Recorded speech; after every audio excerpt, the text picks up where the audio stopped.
laquelle ce musulman vit, le rôle là, il est très important. Il a ce qu'on appelle dawr al-hidayati wal-riyada, le rôle de l'orientation et du leadership.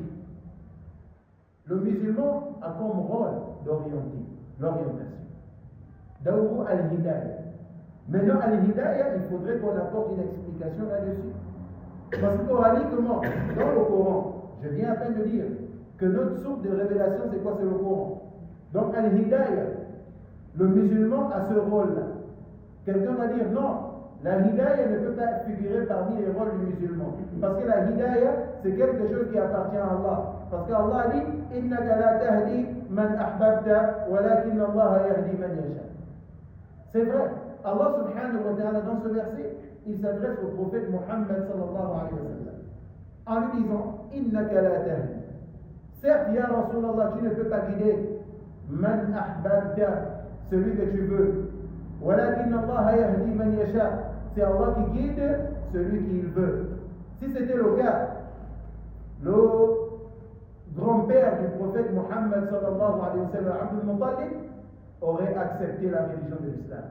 Parce que jusqu'à son dernier souffle, le prophète a insisté, rentre dans l'islam, accepte, et Allah subhanahu wa ta'ala va te faciliter le paradis. Quand il est parti, sans pour autant prononcer le kalimat al-shahada, bien vrai que chez les chiites, là-bas eux ils disent que Abdul Muttalib il a fait le shahada. Mais dans les Ahlus Sunnah wal Jama'a, selon nos explications, il n'a pas pu prononcer ce que le prophète Muhammad sallallahu alayhi wa sallam lui avait demandé de faire.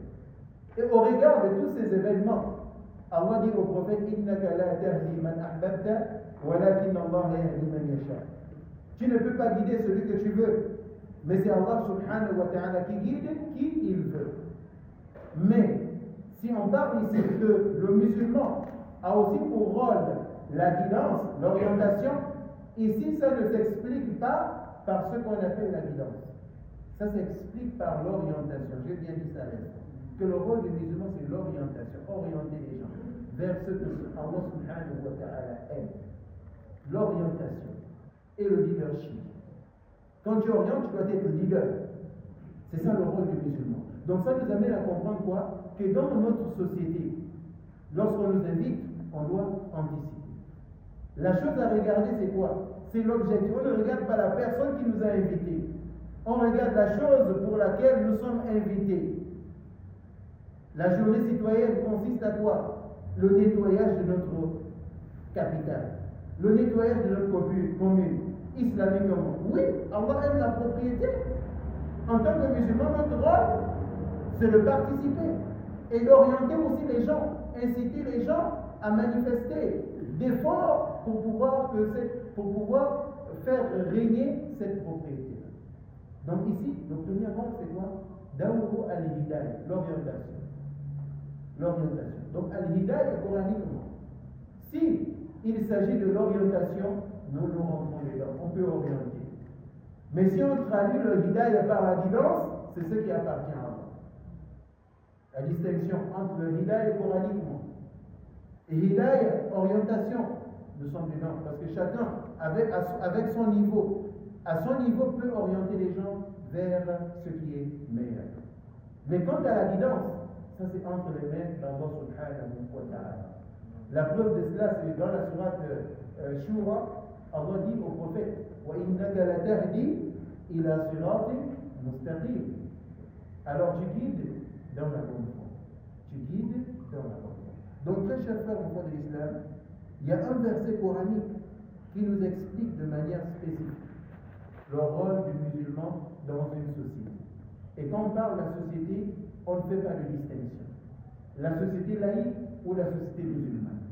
Donc tout ce que tu dois faire comme rôle, c'est quoi? C'est d'ordonner le bien, interdire le mal et croire en Allah subhanahu wa ta'ala. Ordonner le bien. Venez, on va nettoyer la ville, ça rentre dedans. Venez, on va s'unir. C'est aussi, et non nous diviser.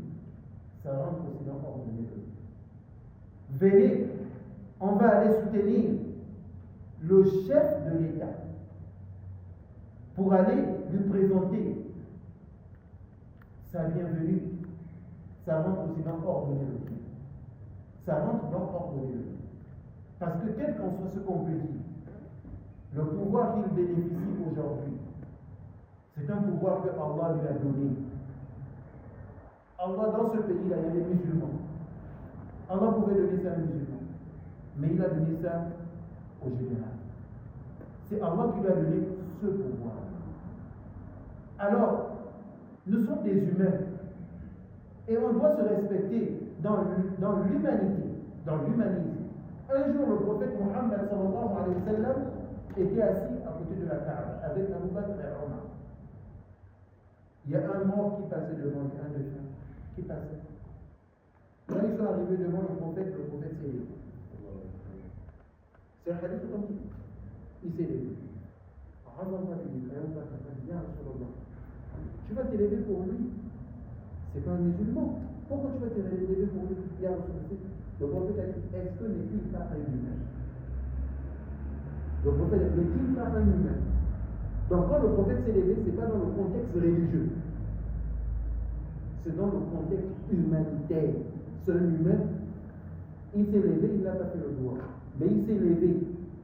Parce que c'est un humain. C'est la réponse qu'il a donnée à ses compagnons. Et ce hadith, c'est un hadith authentique. Ya Rasulallah, tu t'élèves. N'est-il pas un humain? Oh, imam, tu vas partir accueillir le président. N'est-il pas un humain? N'est-il pas le chef de l'État? Ce n'est pas Allah qui lui a donné ce pouvoir. La question qu'on se pose. Parce que quand Allah dit قل اللهم مالك الملك تؤتي الملك من تشاء وتنزع الملك ممن تشاء من تشاء, il n'a pas dit تؤتي الملك من تشاء من المسلمين parmi les croyants. Il n'a pas dit ça. Et le pouvoir que Allah donne sur la terre là, ça rentre dans l'explication du mot Ar-Rahman. Allah dit Ar-Rahman Ar-Rahim. Ar-Rahman veut dire le tout miséricordieux. Mais sa miséricorde qu'il accorde aux êtres humains dans la vie d'ici-bas. Le musulman comme le non-musulman gagne dedans. Mais Ar-Rahim, c'est la miséricorde d'Allah spécifiquement réservée pour les croyants au jour de Yawm al-Qiyamah. Donc en tant que musulman, le fait d'ordonner le bien, ça rentre aussi dedans, sensibiliser les gens. C'est le chef de l'État. Comme ce que mes prédécesseurs viennent de dire à l'instant. Au contraire, il a contribué. Si aujourd'hui la communauté commence à devenir, comme on le constate en ce moment, c'est grâce à l'intervention du chef. Sinon, on était en désordre. Chacun partait déjà de son côté. Chacun disait déjà qui est chef, qui est qui. Mais il a fallu que le chef de l'État intervienne pour qu'on puisse se retrouver. Ah bon, hein? Ah, c'est lui le chef, hein? D'accord. Même si tu n'es pas d'accord, tu es obligé de suivre celui que le chef de l'État a.